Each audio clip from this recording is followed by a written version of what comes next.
Hey folks, it's your buddy. It's your buddy Mike Messier. I'm here, just doing a little fun with this new app, and this is going to be a pro wrestling discussion. So I do appreciate all my non-pro wrestling friends and family YouTube subscribers, but this will be pro wrestling. If you want to stick around, please do. But this is AEW Wrestling Talk, and I get a little heated and I get a little excited when I talk wrestling. It's a passion of mine I've had for most of my life. I don't mind giving my opinion. In fact, I enjoy it.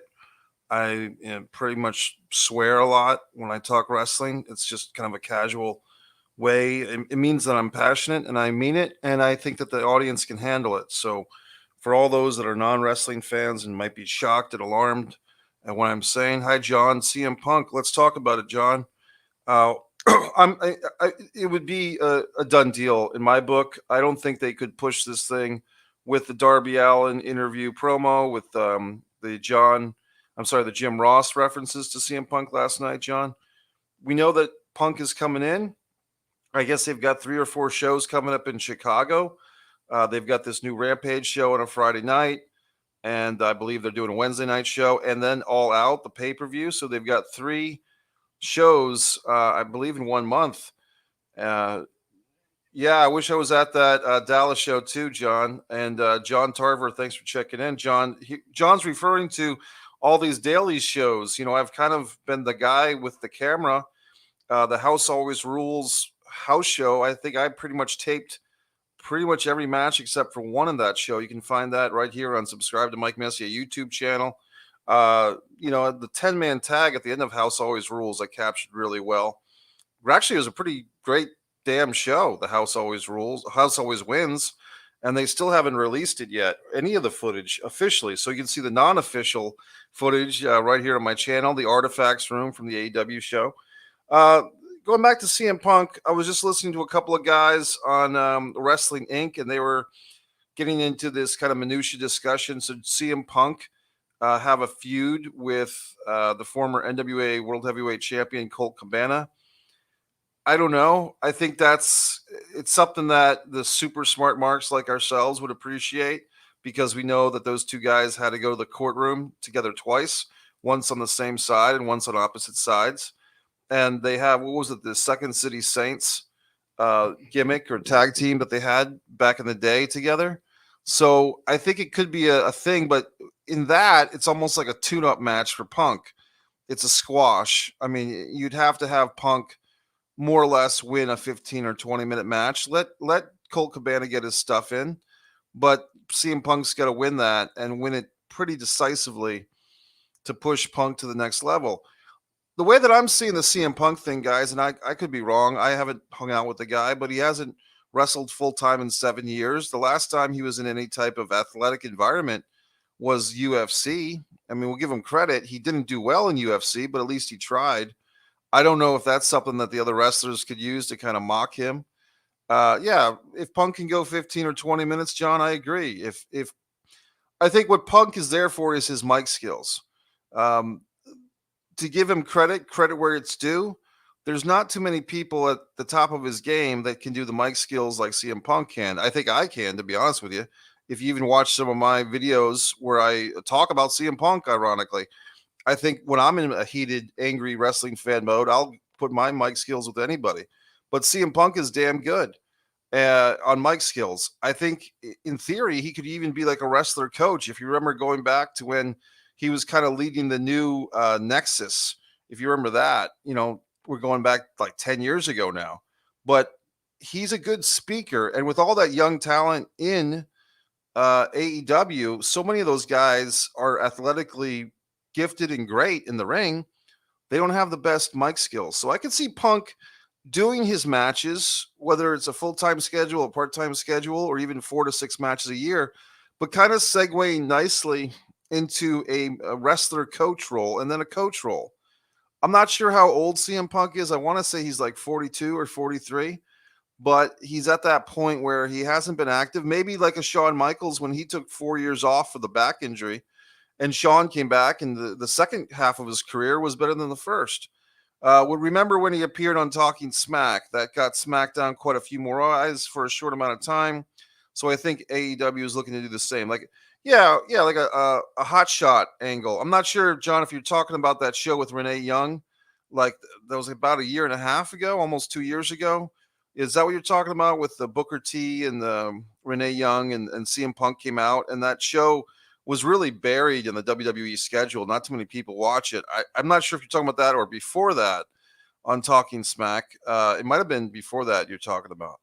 But yeah, Punk is a good talker. So let's focus on that, would be my opinion. Look, I'm not running the show and I'm not him. The other thing, quite honestly, is that Punk could very easily surprise us. You know, he wrestled in the Ring of Honors. With Renee. That was about that. I don't think that was Talking Smack, though. That was like a syndicated show, John. That was like something that I'm trying to remember the name of it, but it was some show. They had Booker T and Samoa Joe, where they'd all wear suits, and Renee Young in the pantsuit. But I'm not sure. I don't think Talking Smack was the network show that was highlighted by the Miz thing. I can't remember the name, but yeah. I can look it up real quick. I'm going to open up another window. Hopefully, I don't lose the live stream. I am testing this. I appreciate you being here, John, because I'm testing this new platform um, app thing, and it's StreamYard. It said free, but it's only free for 6 days. It's just interesting how things work now. Oh my God! So I'm looking. God, what the hell show was it? Renee Young. Um, it wasn't a podcast. It was an actual show. What show was that? CM Punk and Renee Young. WWE Backstage on FS1. Is that it? Backstage. Yeah. So I mean it was it was. Here's the thing. We knew that we knew that 2 years ago or a year and 3/4 ago, whenever it was that Punk did that show, the whole thing was, well, I'll never go back to WWE. And technically, some would say, well, he didn't go to WWE. He was on FS1. It was an FS1 show. Well, obviously, it's a fucking endorsed WWE program. It's, you know what I mean? So those splitting of the hairs, you can split the hairs all you want, but he was in essence a WWE employee, or essentially working on a WWE show, no matter who was signing the paycheck. You know what I mean? Thanks, John, for hoping I get more viewers. Me too, buddy. And you're always welcome to share the videos. But you know what? I like the viewers that I have now. I mean, we're up to 916 subscribers. I like to say that this is opinions, not facts. I mean, we could all go to Wrestling Inc. or Wrestling Observer newsletter and pick up stuff. I'm a guy who likes to talk about wrestling and talk about films and talk about travel and food. And so it's my opinion. And there's a lot of talking heads out there, and we can all choose who we like to listen to. I hope that I'm a choice for some folks. You know what I mean? Vince paid FS1 money for Punk, essentially. You're right. Yeah. So the whole thing with, CM Punk's not working for WWE. Well, you know what I mean? He was. So my thing with Punk was, I'm still pissed, and nobody really talks about this but me. AJ fucking Lee, my God, she's 10 years younger than CM Punk. That's his wife. And I don't know if they had kids or not. I don't think they did, which is fine. Actually, it's smart. I mean, having kids these days is a tough thing with the world. But I think AJ is who I'd love to see against Dr. Britt Baker. That's the fucking money match I'm calling for, that no one else seems to give a fuck about, or it hasn't occurred to them. Instead of having Britt Baker, I don't know if she actually got her arm injured last night or not. She did a promo where she's upset with the arm injury from Nyla Rose. But to me, she's the money. AJ Lee's the money in that ring. And I always liked that promo that AJ did on the Divas, like on the butterfly belt and the Bella twins and whoever else was out there. I think, I'm not trying to be some pseudo feminist or whatever. I just think that AJ Lee, the sacrifice that we lost with her, that's what pisses me off. You know what I mean? We lost AJ Lee and all this madness of CM Punk. So there you have it. I do kind of like this app, though. It is a thing that you got to pay money for. But you guys tell me, how's the audio? How's the video, John? Do you feel like StreamYard's doing us? We got the little duck in the corner. Thunder Rosa, my God. I went to one of those, I think it was a Friday night taping of AEW Dynamite. And Thunder Rosa, I was wearing a Macho Man Randy Savage shirt. And someone says to me, nice shirt. I look over, it's Thunder Rosa. really a pretty lady in person. Nice lady. I just said hi to her. I sounded so goofy. I was like, I like your wrestling, is what I said. So I seemed like a fucking idiot. Thanks, John. Appreciate it. John says we get good audio and sound. Thunder Rosa apparently has signed full time with AEW. I guess that's leaving the NWA behind. Thunder Rosa also runs that women's promotion, Mission Pro Wrestling, which you might have seen that I have this whole 3 matches I taped of the Mission Pro Wrestling show with my own commentary from about 2 or 3 weeks ago or 4 weeks ago. And it was pretty damn fun. You know, it was a hot day. That's one thing I'm getting used to here in Florida is the heat, especially the summer. But I prefer it over the ice, man. Where are you at, John? I don't know if you want to say, but you're welcome to give your locale if you want for everybody. Appreciate you being here, buddy. Other thoughts from AEW last night? I guess that would be kind of a good topic. Just thoughts, you know, the 10-man elimination. Here's the thing with the Dark Order guys. You ready? I feel like they could have done more with these guys, and I hate to say it, but in the wake of Brody Lee's death, they could have really pushed these guys. Baton Rouge, Louisiana. Yeah. I don't know if anyone actually talks like that. They probably do, but that's cool, man. Baton Rouge. That sounds like a cool place. I haven't been there. I've been to New Orleans once. Baton Rouge. That's cool, man. So the 10-man elimination, the Elite, Omega, Bucks, Doc, and Carl. Another thing that they really didn't, in my opinion, the whole Bullet Club thing, have they really promoted that in AEW? Do they have the rights to with the Japanese trademarks or whatever? But to me, what's kind of confusing about AEW is you've got the Elite and you've got the Pinnacle. Who's your top heel faction? Then you've got like 5 or 6 other heel factions all the way down to those Dolph Ziggler's brother, Nick Nemeth or whatever his name is. The other Dolph Ziggler guy. So you've got all these. You've got the branch. Not the guys that feud with Cody, like Cody's trainer guy. You know what I mean? You felt that the 10-man tag was a little over the top.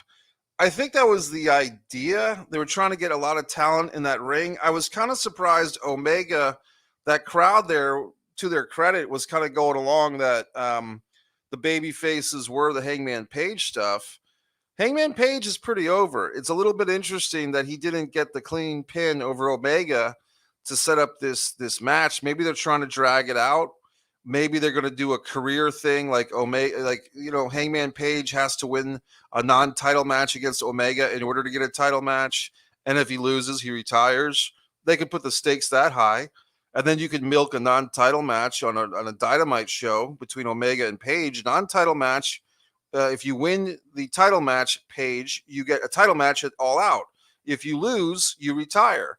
They could squeeze. I mean, that's how I would book it. I just booked that in 10 seconds. You know what I mean? I haven't seen any BC mentions in AEW yet, but maybe Jay will make an appearance soon. You're talking about BC mentions. Please, I thought you were talking about Bryan Danielson, but what do you mean by BC? I might be forgetting something there, buddy.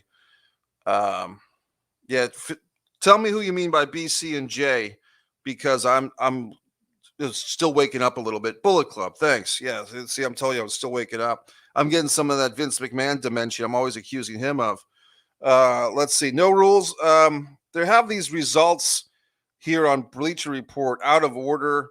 The Jay White. Jay White's a great talent. Haven't seen a ton of his stuff, but the little that I've seen, he's pretty damn awesome. Didn't he just show up at Impact Wrestling, their pay-per-view, a couple weeks ago? So I don't know if Jay White, the open door thing, how many guys can you really push at once? Well, we're going to find out, because now it seems like AEW is doing a second show. They are doing a second show, the Rampage. So maybe they're going to do a thing where is one show going to be the A show, the other show be the B show, or both shows going to be full steaming? I really hope they do not do a split championship thing, unless they just kind of migrate Miro and that TNT title to Rampage and have him be the focus on Friday nights, and have the AEW World title currently held by Omega with Adam Page kind of as the number one contender on the Wednesday night show. Who knows? But I guess Dynamite is going to TBS on Wednesdays, I believe, and Friday night is going to be TNT Rampage. So it'll be interesting. But here's the thing: please don't add any more singles titles. Unless, I'm surprised they haven't done this. Why haven't they added a cruiserweight title? That would be okay because they've got so many cruiserweight guys and they don't have a traditional cruiserweight title. When Darby Allin was the TNT champion, he's obviously less than a cruiserweight. He's 140 pounds. Here's the thing. A lot of people say WWE talents are the only ones getting over in AEW. Darby Allin proves that not to be true, right? Darby Allin's homegrown for the most part. I mean, everybody comes from somewhere. Hulk Hogan was big in AWA before Hulkamania and WWF. Thunder Rosa beating Julia Hart. Good match. It was a display for Thunder. I think Julia is very cute. I think that once again, and I'll give the Wrestling Inc. guys credit. They made a good point. Yeah, brand splits are horrible. You're right. I'm just saying they could have an unofficial focus between Rampage and Dynamite with like Miro with that TNT title and make that the focus of the Friday Night Rampage, and the world title is like the focus of both shows or whatever. This schedule for these guys, though, is so light compared to the 70s, 80s, or 90s. Compared to the Ric Flair, Harley Race, all those schedules, these AEW guys have it made. So let's keep that in mind. I mean, I'm not putting them down. I'm just saying that they love being in AEW because it's a really light schedule, and you don't have a crazy demented boss in your ear or Triple H who, you know what I mean. You don't have these chest thumpers. You know, the Thunder Rosa, Julia Hart. Once again, the Varsity Blondes. I mean, a good thing with them. But their talent roster is so deep. I want to talk about this tag team match. I really liked it. I'm talking about the Santana and Ortiz versus FTR. FTR, there was a while where FTR was wrestling, 4 to 6 matches a week, and not 4 to 6 weeks, like 4 to 6 weeks in a row, they were wrestling a really good tag team match. If you remember that era of FTR on AEW Dynamite. And to me, that was like kind of the golden era of FTR on Smack and on AEW Dynamite. And now this was kind of a return to form. And I guess it's Cash Wheeler got the arm injury. People in attendance said that he smashed his hand on the turnpost, or his arm, like his forearm. And it looked pretty vicious. It looked like they ended the match real quick and his team won, but it was definitely a rushed finish. You know what I mean? And I feel bad because we've seen that with FTR back to the WWF days, that they were just snake bit with injuries. And they're such a good tag team. In my mind, they're a great tag team. And it just sucks to see those guys get snake bit by injuries. And no offense, but they're such a good tag team. Seeing either one of them as a singles is not particularly, it's okay, but it's, you know what I mean? It's not like they're Tully and Arn where they're so distinctive you need to see them in singles. Anyway, I guess they could have called an audible and had Santana and Ortiz win the match once the injury was revealed, but they didn't do that. They ended the match, and there you go. But that was a good match. And like Jim Ross said, credit to those Santana Ortiz tag team. I saw them at that Double or Nothing thing, and they looked great. As in, they looked really fit and trim and have been losing weight and taking this thing seriously.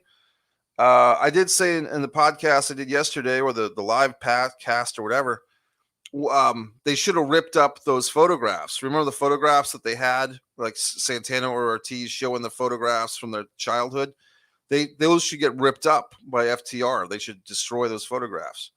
Let's see what else we got. Ricky Starks, the FTW celebration. I thought that was fine. I mean, it was okay. Ricky Starks to me feels more like a babyface, and Cage feels like more like he could be the heel. I think with that AEW crowd, which to be honest is kind of like a millennial crowd, they're not going to get behind a big muscle guy because he reminds them of the bully that used to beat them up in school. So Cage is going to have an uphill battle being a top babyface in AEW. I just doesn't seem to be working. Like the AEW audience likes someone like Adam Page, a guy who's 225 pounds, a tough guy, but not a huge, scary guy. So it's just a little bit of miscasting. But Starks is good. He's got good promo skills and all that. The Hikuleo, look, I'm not an expert on this guy, Hikuleo. Now, is that Haku's son or a nephew of Haku? The Lance Archer thing, to me, it happened. There was some big moves, like a big power bomb. I think Lance Archer, no offense to him, I'm glad he got that U.S. title briefly, because I think it will be brief. I think he's just kind of a guy who they had to give him something because he loses all the time. I know kayfabe is dead, but Starks always being on Sammy's vlog almost makes him a babyface. Exactly. Starks did a long form interview with Chris Van Vliet. It was actually a good interview, and I came away from that interview thinking, my God, Ricky Starks is like my new favorite guy. He's such a nice wrestler and just a well spoken guy and funny and just a cool dude. It's kind of like, that's the danger with wrestlers and social media. If they're trying to be heels, but they're being too babyfacious, it kind of ruins it. And sometimes the babyface wrestlers, like a Chelsea Green, they say or tweet stupid stuff and they get heel heat. So it's kind of weird. It's a weird time for everything. But social media can enhance. I think that social media really hasn't enhanced wrestling as much as it could have. Let's put it that way. Let's see what else here, buddy. The trios match. Once again, Cornette gets upset when he call it a trios match. Christian Cage, Luchasaurus, and Jungle Boy versus Hardy Family Office. Once again, everybody's got a fucking click. Angelico and Private Party. Here's the thing. Maybe you know more than I do, John, but Angelico in what was that group called? The Lucha Underground. Angelico was there, right? But Angelico is a super talented guy, and I feel like he's kind of just being not used like a lot of people. Like, he's wrestling, but I just feel like Angelico in the ring, if you were going to I like doing this little game. If you were going to cast wrestlers now playing wrestlers from the past, you could make a case to cast Angelico as a young Shawn Michaels. He seems to like not even be doing a tenth of what he could do if he was allowed to do everything he wanted to do. You know what I mean? Yep. And he was definitely a baby face in NWA, which ruined his heel heat. You're talking about Starks. And for instance, a Mike Bennett, you might have seen Mike Bennett and myself play brothers in the movie Anders Manor, or The Manor, right? Mike Bennett has a real, in my opinion, I think Mike's a great guy. His wife's a great lady, Maria Kanellis. Mike has a hard time committing to being a heel. He's usually cast as a heel on TV, but he's such a nice guy in real life. He has a hard time committing to being a heel on social media because he wants to be a nice guy. Well, then be a babyface. You know what I mean? Here's a simple solution. Tell the promotions, or just say, hey, I'm a babyface now, or whatever. Just guys need to figure out what you're going to be. If you're going to be a heel, be a fucking heel. If you're going to be a babyface, be a babyface. You have people, Jerry Lawler, Ric Flair, all types of wrestlers who've gone back and forth, but I'm saying be consistent. If you're going to be a heel on the wrestling program, be a heel on your social media, and vice versa. I wanted Mike to beat Aldis for the NWA title, but I think politics probably played a role in that. Yeah, I think Nick Aldis has a death grip on that NWA title. I think the little time, maybe was it a month or maybe 5 weeks, where he dropped it to Cody and then got it back at the NWA anniversary show. I think it's all. I don't know if Aldis owns stake in the NWA. He might. The Billy Corgan owned NWA, or if just Corgan trusts Aldis with that title and they don't want it to stray far from home. Charlotte, as they call the title, which is kind of cute. What else happened last? Well, we haven't gotten to the big thing. Okay, so real quick, this 6-man trios match, they're obviously setting up Christian, Luchasaurus, and a whole big interpersonal feud. Christian has kind of been buried. Remember when Christian and not buried, but forgotten about. Remember when Christian was supposed to have like a match with Omega, like they teased it, and it just didn't happen? You can almost compare Nick Aldis to Hulk Hogan, because Hulk had the death grip on the WCW title. Good point. Except the stakes, in my opinion, are much lower with the NWA. And I have that Fight subscription for the NWA shows. I enjoy them when I watch them. I haven't gotten to the point where I've sat there and watched an NWA pay-per-view in the last year or so, but maybe I will. I'm tempted sometimes. But Trevor Murdoch challenging for the NWA title by all this. It didn't do it for me to get my $19. You know what I mean? The Christian Cage thing, it's kind of like, okay, now he's here, we have to use him. And they're trying to do this storyline, long form storytelling, where eventually Jungle Boy and Christian Cage have a feud. And it's kind of similar to that Christian Cage Randy Orton feud. I've got nothing against Christian Cage. I think, like a lot of guys, if AEW existed 10 years ago, 15 years ago, wouldn't that have been great for Christian Cage? Christian did his best work in Impact Wrestling, to be honest with you. And I've got that DVD somewhere of the best of Christian Cage in Impact Wrestling, or TNA, NWA Impact, whatever it was called. Let's talk about this no rules match. 25 minutes in. And what are your thoughts, Johnny? I'm interested. Do you think Johnny Boy will turn heel if they feud? No, I would probably say it's more likely that Christian turns heel and Christian tries to corrupt Luchasaurus as a henchman, and Marco Stunt is caught in the middle, and maybe he gets injured by Luchasaurus. That's what I'd like to see. Like Christian corrupts Luchasaurus, Luchasaurus power bombs Marco Stunt, and then Jungle Boy has to come in and fight for the redemption of the group. And eventually, if they don't rush it, if they played it out over 2, 3, 4 months, you could squeeze some good drama out of this stuff, you know. And they were doing the whole Elizabeth Macho Man, Hulk Hogan, you know, Hulk Hogan had Elizabeth on her shoulders, and Luchasaurus had Christian Cage on his shoulders. So to me, it's like, I see the storyline that I would write, boom, boom, boom, boom, boom, and it would be really good stuff, you know, mid card stuff, filler. I mean, it's mid card storyline telling, right? It's not supposed to sell out your arena, but basically it's storytelling to move the show forward, and the male soap opera, whatever you want to call it. That's how I would do it.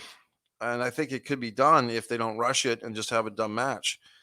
I'm not a fan of death matches, says John. I personally hated it. They put on a great show, but Dynamite always doesn't need a blood and guts segment. True. And I don't know if they always have a blood and guts segment. I mean, not to split hairs on the word choice, John. I'm trying to think. I mean, Thunder Rosa and Britt Baker was kind of the women's blood thing.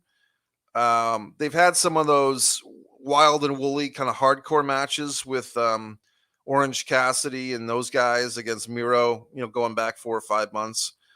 So they've done all that stuff. I think with AEW, a lot of times it feels like this is the best of the 90s compilation DVD, you know, from Dave Shearer in 1994. Like, here's your blood and guts match. Here's your, you know what I mean? So I did a commentary a couple of days ago about the Nick Gage match over in New Jersey when he lost the Game Changer Wrestling title. Guys, I didn't know what the fuck GCW was. I saw the Dark Side of the Ring with Nick, but it wasn't like I'm sitting here thinking about Game Changer Wrestling and suddenly Twitter blows up like everyone's watching this Game Changer Wrestling pay-per-view, which I fucking was clueless about. But I did watch the match on a guy's phone camera thing, and it was wild. I have mixed feelings about death matches, John. I'm kind of with you because, I mean, not to be soft or whatever, but do you not worry about the actual wrestlers, their eyeballs, you know, like getting these shards of light bulb fixtures in their eye sockets? And the back, if you saw Cardona's back from that thing, how horrible that looked. And just, I don't know. Jericho's a 50-year-old guy. I don't know if it's gonna. Why get your head raked over with a pizza cutter? I mean, oh my god! And they go to the pizza Domino's commercial in the middle of that. I wonder if Domino's. I mean, every time I go to Domino's now, when I'm thinking about this Nick Gage taking a fucking pizza cutter to this guy's head. I did watch the match. Like I said, mixed feelings. It's an adrenaline rush, but the real humanity of it is you're basically watching to see if someone gets hurt. You're watching to see if someone dies, if we're going to be honest about it. Yeah, Jericho's already taken some serious bump. Well, Nick Gage was part of that Dark Side of the Ring. And here's a good point, John. Does AEW put too much weight in appealing to what they view as the smart, educated marks? Like, because this guy was on Dark Side of the Ring, does that warrant signing him to a contract 5 or 6 months later? His dark side of the ring was a while ago. Like when they gave Pillman Jr. that match with Miro, and you can find Pillman Jr., by the way, endorsing my book, A Distance from Avalon, right here on Subscribe to Mike Messier YouTube channel on Mike's interviews. Just look up Brian Pillman Jr., Mike Messier, it should come up. But why, Pillman Jr. was pushed against Miro for a week because of the Dark Side of the Ring episode. Why didn't you bring in Nick Gage earlier? Maybe the logistics didn't work out. I don't know if we need Nick Gage every week either, to be honest with you. Sometimes it seems like they give these guys jobs out of sympathy. No offense, but Jake Roberts is kind of a sympathy hire. I don't really think any fan gives a fuck, no offense, Jake, about Jake the Snake Roberts being in the corner of Lance Archer. If Jake was doing something different, being a heel, being like even a segment, like have Jake be the backstage interviewer guy. I mean, no offense, but Alex Marquez is nothing to look at. He's not particularly good. He's not dynamic. He just looks like the local township guy who's like signing your fucking papers. I mean, if there's any time a job, Alex Marquez could be easily replaced by who was the lady with the great abs in WWE? She was a women's champion there for a while. Sexy, Foxy. I'm talking about Foxy. Yeah, Lance doesn't need Jake to push him. And it's kind of like if Lance Archer is a babyface, why does he have this pseudo heel manager? I mean, Jake, I don't know. The Jake Arn thing, remember that when I guess it was Cody against Lance and they had Arn and Jake? That was pretty good. But I don't know. I guess I'm a little sick of Jake Roberts, to be honest with you. Like, we've just heard the same thing from him, and we've heard the same thing from DDP, and it's no offense to those guys, but how can we miss you if you don't go away? Quoting Jim Cornette, giving him credit. So this death match, I don't know if you watched it or not. You hated it. You watched it, but you hated it. I watched it. I didn't hate it, but my feeling was kind of like you. Is it necessary? The announcement of Juventud Guerrera for next week, and who knows how old Juvi is. He's got to be at least 45, because if Jericho's 50, Juvi's got to be 42 at the youngest because he wasn't that much younger than Jericho. So I'm looking forward to seeing what Juvi's got left in the tank. These 5 labors of Jericho, in a way, they protected the elite. I'm sorry, the Pinnacle, because they didn't have, the FTR, and I don't think they're going to have Wardlow be, unless he's the stopper, unless he's the 4th guy, which would make sense. But I thought that the whole thing, the 5 labors of Jericho was going to have to beat each member of the elite. Instead, they've kind of made it a carnival act. Like now he gets by Nick Gage, and then he has to get by Juvi. Yeah, I mean, here's the thing, and just being honest, some of these guys that are more over with people that watch Japan wrestling more than I do, for instance, Lance Archer, if you know his whole great history in Japan, you would appreciate him more on AEW than I do because I really didn't watch his whole big stuff in Japan. You see what I'm saying? So it's not against you or against me. It's just your perspective is different. If you appreciate Lance Archer's work in Japan, in a sense, you're more informed than I am because I just see what I see. Anyway, guys, I think I'm getting low on battery. John, I appreciate you being here. The battery's dying. AEW, I think it was a pretty damn good show last night. I give it a 9 out of 10. As far as a free show, I don't think you can get much better. I mean, it's almost a 10, but I'm going to give it a 9, which is almost a 10. Subscribe to Mike Messier YouTube channel, A Distance from Avalon. I just cut a promotional monologue, Seduction of Distance. Look for that on Mike Axe playlist. Messier Mantra, running low on battery, guys. So MikeMessier.com. John Tarver from Baton Rouge. Thank you so much for being here. Have a good day, everybody. Thursday.